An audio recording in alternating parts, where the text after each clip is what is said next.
Hai everyone, pada kesempatan ini kita akan mengungkap 6 faktor lagi yang membuat orang itu tidak bisa atau lambat bisa berbahasa Inggris.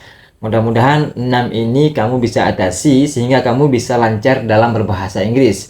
Nah, faktor yang kelima dari 6 faktor tadi adalah faktor yang paling sering terjadi di pengalaman kawan-kawan kita.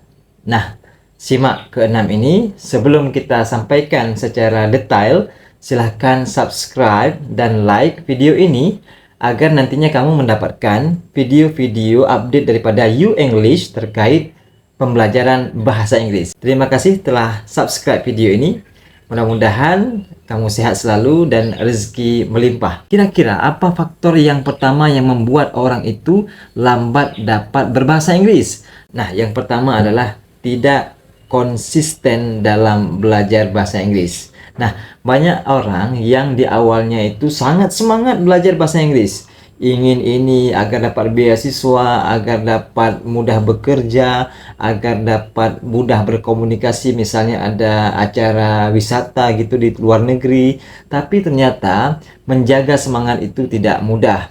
Namun konsisten itu diperlukan. Oleh karenanya kalian bangun komitmen ya untuk kemudian kalian konsisten. Kalau memungkinkan bangun komunitas. Kalau tidak punya komunitas, follow akun You English sebagai satu komunitas dan wadah bagi kamu untuk terus menjaga konsistensi belajar bahasa Inggris. Nah, apa faktor yang kedua? Faktor yang kedua yaitu takut salah dan tidak percaya diri. Kamu termasuk orang yang takut salah nggak? Takut salah dan kemudian tidak percaya diri. Ini membuat orang itu lambat berbahasa Inggris. Padahal bahasa ini adalah seni yang harus sering kita gunakan sehari-hari. Tidak perlu kemudian kita takut salah, karena memang salah diperlukan dalam bahasa ini agar terbiasa, sehingga kita boleh jadi karena kesalahan kita orang negur, kita jadi tahu. Boleh jadi karena kesalahan kita men-search satu website, melihat video-video di dalam YouTube misalnya, kemudian kita mengetahui bahwa itu salah. Karena kita pernah salah, kita jadi mengetahui sebuah kesalahan, sehingga pada momen kedepannya kita menggunakan kalimat yang benar. Nah, kemudian yang ketiga yaitu fokus terlalu besar terhadap grammar. Kita tahu bahwa grammar itu penting, tapi kita maknai bahwa grammar hanya akan mempergunakan bahasa itu, mengklasifikasikan bahasa kita dalam waktu, misalnya waktu sekarang, waktu besok, ataupun waktu kemarin ya.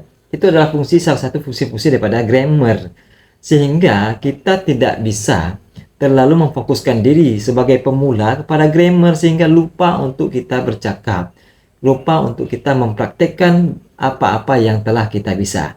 Sedikit grammar untuk pemula, lebih banyak mempraktekkan. Nah, kemudian yang keempat adalah cara belajar yang nggak sesuai. Ini sering terjadi di pengalaman kawan-kawan kita. Masing-masing orang memiliki cara tersendiri untuk dia santai dalam belajar, khususnya belajar bahasa yang sebetulnya akan membosankan sekali kalau kita tidak memiliki bagaimana metode yang sesuai dengan diri kita. Kalau kita suka membaca. Kalau kita suka menonton televisi, tonton televisi. Kalau kita suka menonton YouTube, nah itu silahkan subscribe You English, ikuti nonton di YouTube You English, perkembangan update-update terbaru. Nah, dan sesuaikanlah. Kalau kita barangkali ingin belajarnya di ramai orang, supaya kita tidak ngantuk gitu kan, nah itu cari gunakan momen tersebut.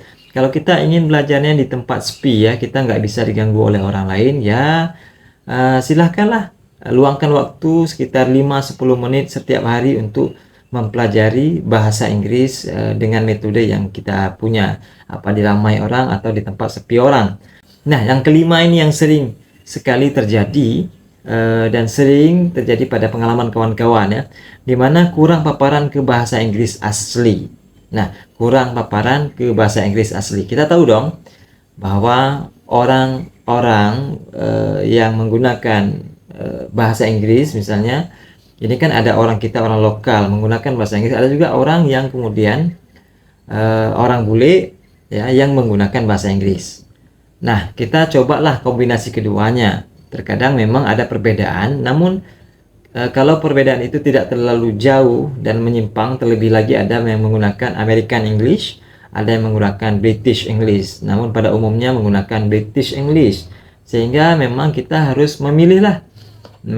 Namun kalau kita sering mendengarkan film ya, ataupun menonton secara visual bagaimana orang-orang bule itu bercakap bahasa Inggris, maka dengan sendirinya kita akan terbiasa bagaimana kita membangun pronounce daripada kata per kata dari bahasa Inggris kita. Artinya, semakin banyak kita mendengarkan film-film atau video-video yang menggunakan bahasa Inggris dari orang bule misalnya, maka kualitas listening dan speaking kita itu akan semakin baik.